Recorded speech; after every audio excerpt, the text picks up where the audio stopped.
আমার সমস্ত শ্রোতা বন্ধুদের প্রতি রইল অন্তরের অন্তঃস্থল থেকে অফুরন্ত ভালোবাসা ও শুভেচ্ছা। আমি আজকে গজেন্দ্র কুমার মিত্রের লেখা মরণের পরেও গল্পটি পাঠ করে শোনাচ্ছি। অসাধারণ গল্পটি শুনতে থাকুন। মৃত্যু পথযাত্রীকে কে আর কটু কথা বলতে চায়, তবু যে অমরেশের মুখ দিয়ে কথাগুলো বেরিয়ে গেল সে অনেক দুঃখেই। আজ 6 মাস শুয়ে আছে সুহাসিনী, কঠিন রোগ, কিন্তু তাতেও কি স্বভাবের এতটুকু পরিবর্তন হয়েছে? বিয়ের পর এই দীর্ঘ 8টা বছর অমরেশের কেটেছে যেন একটানা একটা দুঃস্বপ্নের মধ্যে দিয়ে। একটু বেশি বয়সেই বিয়ে করেছিল অমরেশ। সে বয়সে রোমাঞ্চের লোভে মানুষ ততটা বিয়ে করে না যতটা করে গৃহে শান্তি, শৃঙ্খলা এবং একটু সেবার লোভে। তবু ফুলশয্যার রাত্রে নবরাবধূর সঙ্গে প্রথম পরিচয়। মন কিছু স্বপ্ন দেখেছিল বইকি, কিন্তু সে স্বপ্ন ভাঙতেও বেশি দেরি হয়নি। সামান্য 2-1টা কথার পরই অপরিচয়ের অন্তরাল দূর হওয়া মাত্র সুহাসিনী জানতে চেয়েছিল যে বিবাহের আগে অমরেশ কি পরিমাণ প্রেম করে বেরিয়েছিল, আর কতগুলি মেয়ের সঙ্গে। সেই সূত্রপাত, কিন্তু শেষ নয়। প্রশ্নটার উত্তর পেয়ে সুহাসিনীর তৃপ্তি হয়নি, অর্থাৎ সংশয় যায়নি।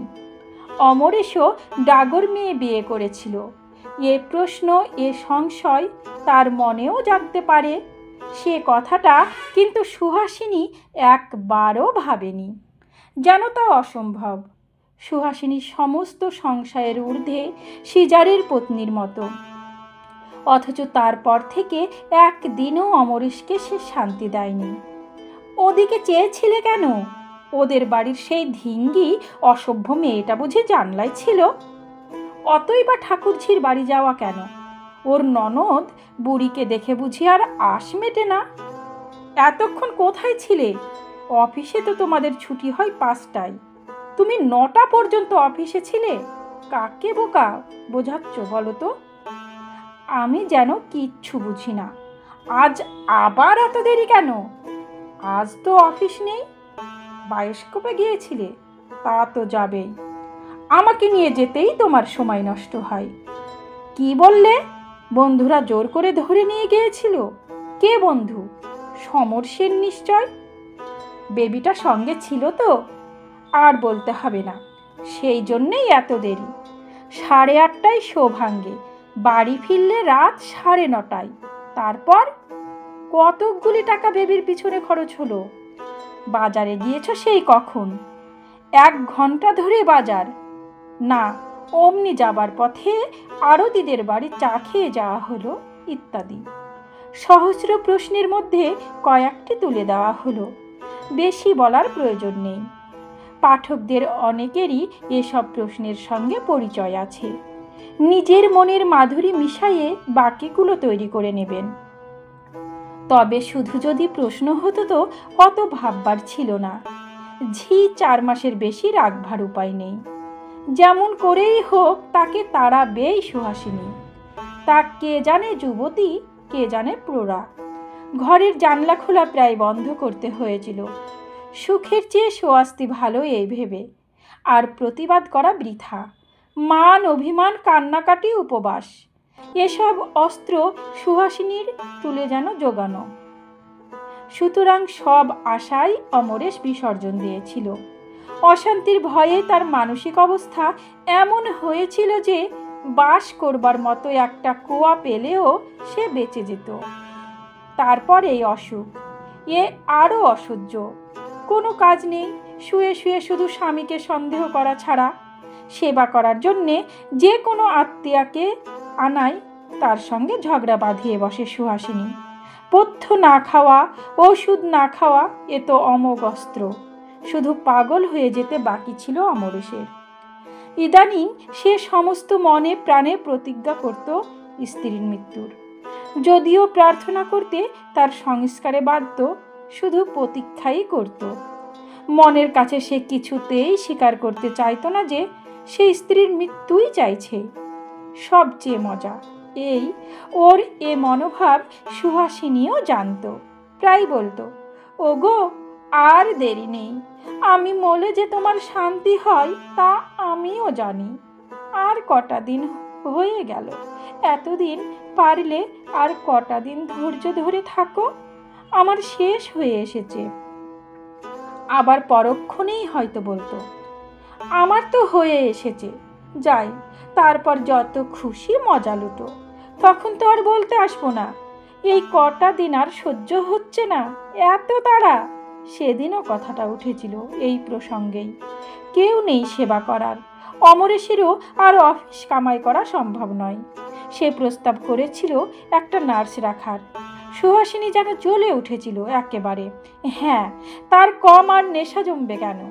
আমি এ ঘরে পড়ে পড়ে শুষবো, আর উনি পাশের ঘরে নার্সকে নিয়ে ফুর্তি করবেন। আর হয়তো বড় জোর মাসখানেক আছি, তাও তোমার সহ্য হচ্ছে না? দগ্ধে দগ্ধে না মারলে আর চলছে না বুঝি? উহ, কি পিশাচ তুমি! মরার ওপর খাড়ার ঘা দিতে একটু মায়া হয় না? মরবার পর যা করবে তুমি তা তো বুঝতেই পারছি, শেষ কটা দিনে একটু শান্তিতে থাকতে দাও। এতটা বলার পরিশ্রমেই তার শ্বাস আটকে আসছিল। কোনো মতে দম নিয়ে বলেছিল, তবে তাও বলে রাখছি, মনে করো না যে আমি মরে তোমাকে অব্যাহতি দেব। সারা জীবন জ্বালিয়েছ, মরে তার শোধ তুলব, আবার জন্মাবো, তোমার কাছে কাছেই জন্মাবো, ছায়ার মতো লেগে থাকবো সঙ্গে, যা খুশি তাই করবে, তা করতে দেব না কিছুতেই। অতখানি স্বার্থত্যাগের পর এতটা অকৃতজ্ঞতা পেলে কার মাথার ঠিক থাকে? অমরেশও সামলাতে পারেনি, বলে ফেলেছিল, মরবার পর যদি জন্মাও তো মানুষ হয়ে আর জন্মাবে না, এটা ঠিক, কুকুর বেড়াল হয়েই জন্মাবে, কিংবা যে খল তুমি সাপ হওয়াই বেশি সম্ভব। অদ্ভুত একটা দৃষ্টিতে ওর মুখের দিকে চেয়ে সুহাসিনী বলেছিল, বেশ তো, তাই না হয় জন্মাবো, কিন্তু তাতেই কি রেহাই পাবে ভেবেছ? দেখে নিও। কিন্তু এসব তো কথার কথা, মনে করে রাখবার কথাও নয়, কেউ মনেও রাখেনি। কথাটা বলার দিন আষ্টেকের মধ্যেই সুহাসিনীর মৃত্যু হয়েছিল। স্বস্তির নিঃশ্বাস, মুক্তির নিঃশ্বাস ফেলে বেঁচেছিল অমরেশ ঠিকই, তবু একটু দুঃখ হয়েছিল স্ত্রীর জন্য। বেচারি, ওই কি অশান্তি কম পেলে? চিরজীবন যে ঈর্ষার আগুন অমরেশকে ঘিরেছিল তা কি ওকেও দগ্ধ করেনি? জীবনের শাস্তি যে কেমন তা তো অনুভবই করতে পারলে না কখনো। আর এই অসময়ে যে স্বামীকে সে এক দণ্ড চোখের আড়ালে রেখে স্বস্তি পেত না, তাকেই চিরকালের মতো ত্যাগ করে চলে যেতে হলো। আত্মীয় স্বজন, বন্ধু বান্ধবরা প্রায় সঙ্গে সঙ্গে আবার বিয়ের প্রস্তাবটা এনেছিলেন। সত্যি এমন কিছু বয়স হয়নি, 40-41 বছরে আজকাল অনেকেই প্রথম বিয়ে করে। ঘরেও তো লোক চাই একটা, শুধু চাকর বাকরের ভরসায় কিন্তু এখন থেকে থাকা যায় না। বলতে গেলে সারা জীবনটাই তো পড়ে রইল। কিন্তু অমরেশ কারুর কোনো কথাই শোনেনি। বাবা, আবার অনেক কষ্টে রেহাই পেয়েছি, সে মুক্তির আনন্দে সে যেন পাগল হয়ে উঠেছে। শুধু যখন খুশি এবং যত খুশি বাইরে ঘোরা, আর যত রাত্রে ইচ্ছা বাড়ি ফেরার মধ্যে যে এত আনন্দ আছে কে জানতো। একেবারে যথেষ্ট শিক্ষা হয়ে গেছে তার, আর দরকার নেই। ধন্যবাদ। খাওয়া দাওয়া তার জন্য হোটেল আছে, অসুখ বিসুখ হাসপাতালের অভাব কি? না হয় পেমেন্ট তো কেউ ঘোচায়নি। মরবার পরের কথা সে ভাবে না, যেখানে মরবে তারাই গন্ধ হবার ভয়ে যেমন করে হোক লাশ সরাবার ব্যবস্থা করবে।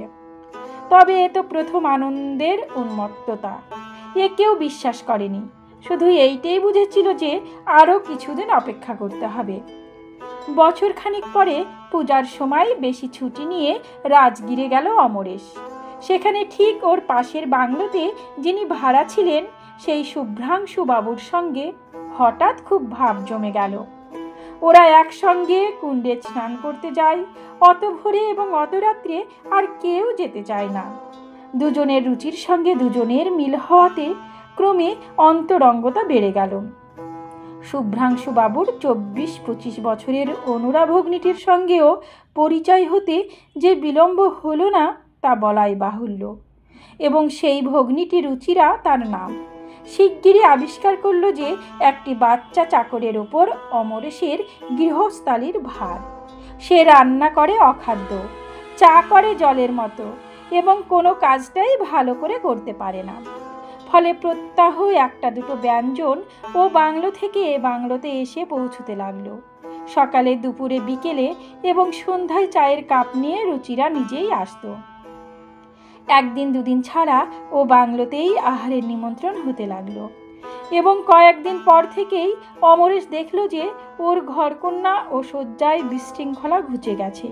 কে যেন ওর অনুপস্থিতিতে এসে তার মায়া হস্ত বুলিয়ে সব কিছু সুন্দর করে গুছিয়ে রেখে যায়। ঋষিরা একেই বোধহয় মহামায়ার ফাঁদ বলেছেন। অমরেশের অত তিক্ত অভিজ্ঞতা সত্ত্বেও সে আবার রুচিরাকে নিয়ে গৃহস্থালি পাতবার কথাটা ভাবতে লাগলো। সুবিধাও হয়ে গেল খানিকটা। কথাটা ও পক্ষ থেকেই প্রথম উঠল। শুভ্রাংশু একদিন বলেই ফেলল কথাটা, এমন করে আর কতদিন চলবে অমরেশ বাবু? আর একবার সংসার পাতুন, দেখুন। বলেন তো, আমরা তো আপনাদেরই পালকি ঘর। রুচিরাও কিছু খারাপ মেয়ে নয়, লেখাপড়াও কিছু জানে। গৃহস্থালির কাজ যেটা আপনার বেশি দরকার সেটার সার্টিফিকেট ওকে বোধহয় আপনিই দিতে পারবেন। অমরেশ আর না বলতে পারলে না, বলল, সে আপনি ভেবেই দেখুন। আগে আপনার ভগ্নির মত নিন। আমার মতো প্রৌঢ়কে অবশ্যই একটা বাড়িও আছে কলকাতায়, মোটা মাইনের চাকরিও করি, তবু আমাকে ওর পছন্দ হবে কি? বিলক্ষণ, ওই কি আর কচি খুকি? কথাটা রাত্রে কুণ্ড থেকে ফেরার পথে হয়েছিল। অন্ধকার নির্জন রাস্তা তার মনে মোহ বিস্তার করেছিল রুচিরার চিন্তাকে ঘিরে। অমরেশ লঘু মনেই বাসায় ফিরল। ঘরে ফিরে দেখলে শয্যাটি পরিপাটি সাজানো, কাপড় জামা গুছিয়ে কিছু বাক্সই কিছু আনলাই তোলা হয়েছে। আলোটি পরিষ্কার ঝকঝক করছে। তৃপ্তি ও কৃতজ্ঞতায় মন ভরে গেল। তিক্ত অভিজ্ঞতার আশঙ্কা চলে গেল বহু দূরে। রাত্রে খাওয়ার আগে ও বাড়ি থেকে মাংস এবং মিষ্টান্ন এসে পৌঁছাতে আরও ভালো লাগলো। এমনি জীবন সঙ্গিনী তো মানুষের কাম্য। অমরেশও তো তাই চেয়েছিল। খেতে বসে সবে একগাল মাত্র রুটি মাংসের ঝোলে ডুবিয়ে মুখে পুরেছে অমরেশ। তার স্বাদ ও গন্ধ সমস্ত অনুভূতিকে অধিকতর লালায়িত করে তুলেছে মাত্র। এমন সময়ে অকস্মাৎ একটা প্রকাণ্ড বনবেড়াল ও পাশের জানলা দিয়ে লাফিয়ে পড়ল একেবারে মাংসের বাটিটার ওপর। বাটিটা উল্টে মাংসও যেমন পড়ে গেল, আবার লাফিয়ে ফেরবার পথে মিষ্টান্নের প্লেটটাও ভেঙে খান খান হয়ে গেল ওর পায়ের আঘাতে। হৈ হৈ করে উঠল ওর চাকর রাজু, অমরেশ নিজেও। কিন্তু ততক্ষণে অনিষ্ট যা হবার তা হয়েই গেছে। চোখের নিমেষে যেন ঘটে গেল ঘটনাটা। রুচিরা আর তার বৌদিও ছুটে এলো ও বাড়ি থেকে। অমরেশ কোনো নিষেধ না শুনে ওর নতুন করে খাবার এনে দিল। ব্যাপারটা তখনকার মতো মিটেই গেল। রাজু বলল, বাপরে, বেড়ালটা যেন বাঘের মতন। দেখেছেন বাবু? দেখলে ভয় করে। রুচিরা বললে, আজ কদিনই দেখছি আমাদের বাড়ির আনাচে কানাচে ঘুরছে। অবশ্য আমাদের অনেক লোক থাকে বলে ঘরে ঢুকতে সাহস পায়নি। কি সাহস দেখেছেন? পাত থেকে খেতে চাই। বেড়ালের এমন সাহস তো কখনো দেখিনি। রাত্রে শুয়ে কথাটা ভাবতে ভাবতেই অমরেশ ঘুমিয়ে পড়েছে। হঠাৎ কি একটা শব্দে ওর ঘুম ভেঙে গেল। কৃষ্ণপক্ষের শেষ রাত্রির জ্যোৎস্না ঘরে এসে পড়েছে। তার অস্পষ্ট আলোতে অমরেশ দেখল সেই বিড়ালটা ওরই বিছানায় এসে বসেছে এবং ওর দিকে চেয়ে গলায় অদ্ভুত একটা শব্দ করে গর্জন করছে। ঝগড়া করার সময় যেমন শব্দ বার হয় ওদের গলায় তেমনি। দৃশ্যটা এমন অচিন্তিতপূর্ব, এমন অবাস্তব যে দেখা মাত্র ভয়ে চিৎকার করে উঠল অমরেশ। সেই চিৎকারেই বোধহয় ভয় পেয়ে বেড়ালটা পালালো। রাজু ঘুম ভেঙে লাফিয়ে উঠল, কি বাবু, কি হয়েছে? কিন্তু সে উত্তর অমরেশকার দিতে হলো না। তার আগেই পাশের বাড়িতে নারী কণ্ঠের একটা আর্ত চিৎকার। এরা ছুটে গিয়ে শুনলে সেই বেড়ালটাই ঘুমের মধ্যে রুচিরাকে আছড়ে দিয়ে গেছে। কোনো এক মৃত্যু পথযাত্রিনীর অদ্ভুত অন্তিম দৃষ্টি ভেসে উঠল অমরেশের মানসপটে। কপাল ঘামে ভরে গেল। হাত দিয়ে সে ঘাম মুছতে গিয়ে দেখল হাত কাঁপছে থর থর করে। অমরেশ আর একদিনও রাজগিরে রইল না। শুভ্রাংশুকে জানালো জরুরি কাজ পড়েছে, একটা টেলিগ্রাম এসেছে, ওকে যেতেই হবে, ওই সকাল 11টার গাড়িতেই। শুভ্রাংশু ব্যাকুল হয়ে বললে, কিন্তু এমন অকস্মাৎ এমন ভাবে অনেক কথা রয়ে গেল যে অমরেশবাবু। এধারের গিয়েই চিঠি দেব আপনাকে, বিচলিত হবেন না, আবার হয়তো ঘুরে আসতে পারি, কিন্তু আজ আমার মন বড় বিক্ষিপ্ত, আজ আর কিছু বলতে পারছি না, মাফ করবেন। শুভ্রাংশু আর কিছু বলল না, শুধু তার স্ত্রী বললে, আচ্ছা টেলিগ্রাম এলো কখন? ভদ্রলোক বিড়ালের ভয়ে পালাচ্ছেন নাকি? রুচিরা রাগ করে বলল, বৌদি যেন কি, আমরা কি সবাই পথের দিকে চেয়ে বসে আছি যে কখন কার টেলিগ্রাম আসছে? কিন্তু কলকাতায় ফিরল না অমরেশ। গভীর রাত্রেই মধুপুরে নেমে পড়ল। কালীপুর টাউনে ওর এক বন্ধুর বাড়ি আছে, বহুবার অমরেশ এসে থেকে গেছে। মালি ওকে ভালো করেই চেনে, থাকবার অসুবিধা হবে না। তাই বলে অত রাত্রি তো আর সেখানে যাওয়া যায় না, অবশিষ্ট রাতটুকু এখানেই কাটাতে হবে। প্ল্যাটফর্মের এক প্রান্তে মালগুলো জড়ো করে রেখে তাইতে ঠেস দিয়ে রাজু ঘুমোতে গেল। অমরেশের চোখে কিন্তু ঘুম এলো না। সে সেই নিস্তব্ধ প্ল্যাটফর্মেই পায়চারি করতে লাগলো। কত ট্রেন এলো, কত ট্রেন গেল। যখন ট্রেন আসে, যাত্রীদের গোলমাল, কুলিদের বিবাদ, ভেন্ডারদের উচ্চকণ্ঠ, সবটা মিলে যে কোলাহল হয়, স্টেশনে যে প্রাণ লক্ষণ জাগে, তাতে খানিকটা অন্যমনস্ক হয় অমরেশ। আবার স্টেশনের আলো স্তিমিত হয়ে আসে এক সময়ে, কোলাহল যায় স্তব্ধ হয়ে, ওর মনও ফিরে আসে নিজের দুর্ভাগ্যে। কথাটা ভাবছে অমরেশ, সারাটা দিন ধরেই ভাবছে। এ কি হলো ওর? শুধু কি ওর ভাগ্যে যত অঘটন ঘটে? 8 বৎসরের বিবাহিত জীবনে একদিনের জন্যও শান্তি দেয়নি সুহাসিনী। মরবার পরও নিষ্কৃতি দেবে না। এ কি বিদ্বেষ তার, কি অসম্ভব ঈর্ষা! কিন্তু পূর্ব দিগন্তে উষার সন্নাভাস জাগার সঙ্গে সঙ্গেই যেন মনের মধ্যে আশ্বাস পায় একটা। চিন্তাটা সেই শেষ রাত্রিতে প্রথম মাথায় এসেছিল, আর ওকে ত্যাগ করেনি। এতক্ষণ ধরে যা কিছু ভেবেছে, চিন্তাটাকে মনে মনেই মেনে নিয়েই ভেবেছে। কিন্তু এখন এই প্রত্যুষে একটা সংশয়ও ক্রমে দেখা দিল। সবটাই কাকতালীয় নয় তো? ওটা হয়তো সাধারণ বেড়াল, একটা বুনো বেড়াল। অমরেশের উত্তপ্ত কল্পনাই তাকে সুহাসিনীর স্মৃতির সঙ্গে জড়িত করেছে। না, কাজটা অন্যায় হয়ে গেছে। সামান্য একটা বুনো বেড়ালের ভয়ে চলে এলো সে, এই আধুনিক যুগের সভ্য মানুষ। পায়চারি থামিয়ে জোর করে যেন নিজের মনে বল আনে অমরেশ। রাজুকে ডাকে, এই রাজু ওঠ, দেখ দেখি একটা এক্কা কিংবা রিক্সা, চল এবার বাড়ি যাই। কালীপুর টাউনে যখন পৌঁছলো তখন বেশ ফর্সা হয়ে গেছে। মালি ওকে দেখে খুশি হয়েই সেলাম করলে, ফটক খুলে তাড়াতাড়ি মালগুলো নামিয়ে নিলে। বাবু সেই ঘরে থাকবেন তো, পূর্ব দিকের ঘরটায়? এইটাই তো আপনার ভারী পছন্দ। হ্যাঁ বাপু, ওই ঘরটাই আমাকে খুলে দাও। বাগানে শিউলি ফুল ফুটে আছে অজস্র, তার সঙ্গে এখনো জড়িয়ে আছে অসংখ্য রজনীগন্ধার সুবাসের স্মৃতি। হিমেল ভোরাই হাওয়ার সঙ্গে সেই মিষ্টি গন্ধ মিশে রাত্রি জাগরণ ক্লান্ত চিন্তাক্লিষ্ট অমরেশের সর্বাঙ্গ জুড়িয়ে গেল। আহ, আপনার মনেই বলে উঠল। মালি কোমর থেকে চাবির গোছাটা হাতে করে এগিয়ে যায় দোর খুলতে। পিছনেই অমরেশ, তার পিছনে বিছানা ও সুটকেস নিয়ে রাজু। ঘরটা বন্ধ আছে, দোর জানলা সব বন্ধ, বোধহয় দীর্ঘকাল ধরেই বন্ধ রয়েছে এমনি।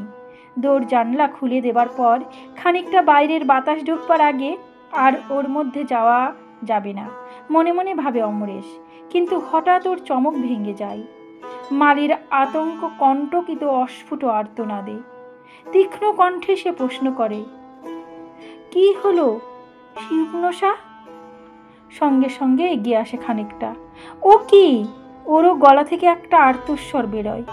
ঘরের মধ্যে প্রকাণ্ড কালো কুকুর, ঈষৎ শীর্ণ হয়তো, জিব্বার করে হাঁপাচ্ছে এবং কেমন একরকম জ্বলন্ত দৃষ্টি মেলে ওদের দিকে চেয়ে আছে। খানিকটা চেয়ে থাকার পর ওদের পাশ কাটিয়ে দৌড়ে বেরিয়ে গেল কুকুরটা। মালির চোখ দুটো বিস্ফারিত, ভয়ে হাত পা কাঁপছে। কোথা থেকে এলো বাবু কুকুরটা? দরজানলা সব বন্ধ। অমরেশেরও বুকের মধ্যেটা হিম হয়ে এসেছিল, কিন্তু তবু সে কণ্ঠস্বরে জোর দিয়ে বলল, এ যে নর্দমা। খোলা নর্দমা একটা আছে ঠিকই, তবে তার মধ্যে দিয়ে অত বড় কুকুর আসা কি সম্ভব? মালি সংশয় প্রকাশ করে। কবে খুলেছিলে ঘরটা শেষ? সেই সময় হয়তো ঢুকে বসেছিল।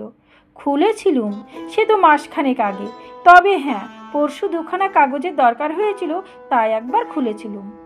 ওই যে তাকের ওপর পুরনো খবরের কাগজগুলো আছে, সে আপনি যখন ছিলেন সেই সময় থেকে কাগজগুলো পড়ে আছে ওখানে। কিন্তু সে তো 1 মিনিট বাবু। সেই সময়ে কখন ঢুকে পড়েছে হয়তো, আর বেরোতে পারেনি, কিংবা নর্দমা দিয়েই ঢুকেছে। ঢোকে ওরা একরকম করে বেরোতে পারে না আর, বিজ্ঞভাবে বলে রাজু।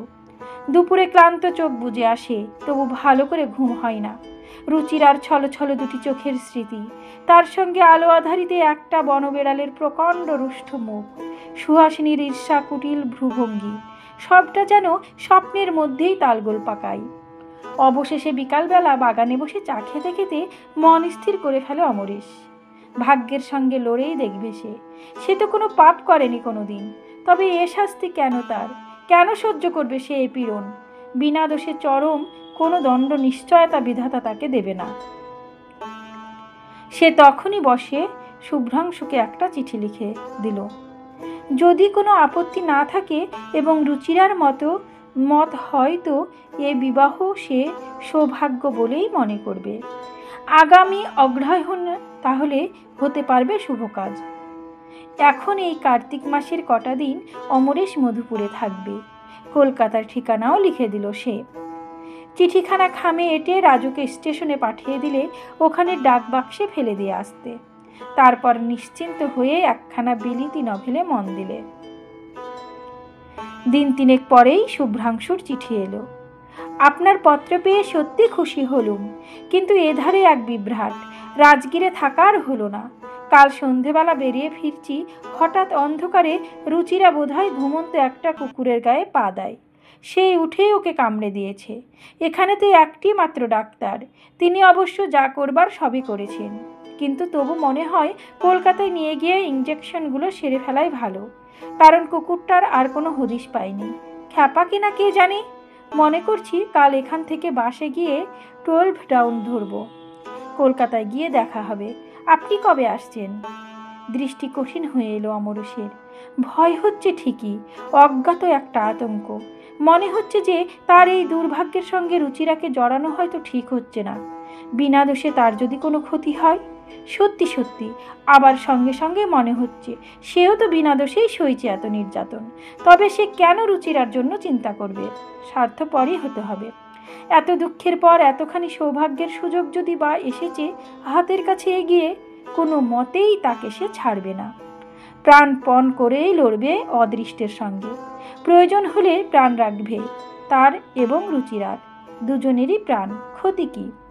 গভীর রাত্রে 12 ডাউন মধুপুর এলো, তবু ওদের খুঁজে বার করতে কষ্ট হলো না। কোনো অজ্ঞাত কারণে রুচির ঘুম ভেঙে গিয়েছিল। এখানে এসেই মুখ বাড়িয়ে সে অন্ধকার মধুপুর শহরের দিকে চেয়েছিল। অমরেশ আসাতেই বাকি সকলেই জেগে উঠল। বৌদি হেসে বললেন, এত রাত্রে স্টেশনে এসেছেন ঠাকুরজিকে দেখতে? একেই বলে টান। অপ্রতিভু হয়ে অমরেশ কতকগুলো জবাবদিহি করতে গেল, ফলে আরও অপ্রস্তুত হতে হলো। রুচিরাও হয়ে উঠল লাল। তবে সকলেই যে খুশি হলো তাতে সন্দেহ নেই। শুভ্রাংশু বললে, উঠে পড়ুন না, একসঙ্গে যাওয়া যাক। না না, মালপত্র রয়েছে, তাছাড়া বাচ্চা চাকর ভয় পাবে। গাড়ি চলে গেল। ছাড়ার আগে ওর ভেতরেই এক ফাঁকে রুচিরা হাত বাড়িয়ে দিয়েছিল। অমরেশ সেই দুর্লভ হাতখানি নিজের হাতের মধ্যে ধরে চাপ দিয়েছে একটু। মনটা ভারী খুশি আছে।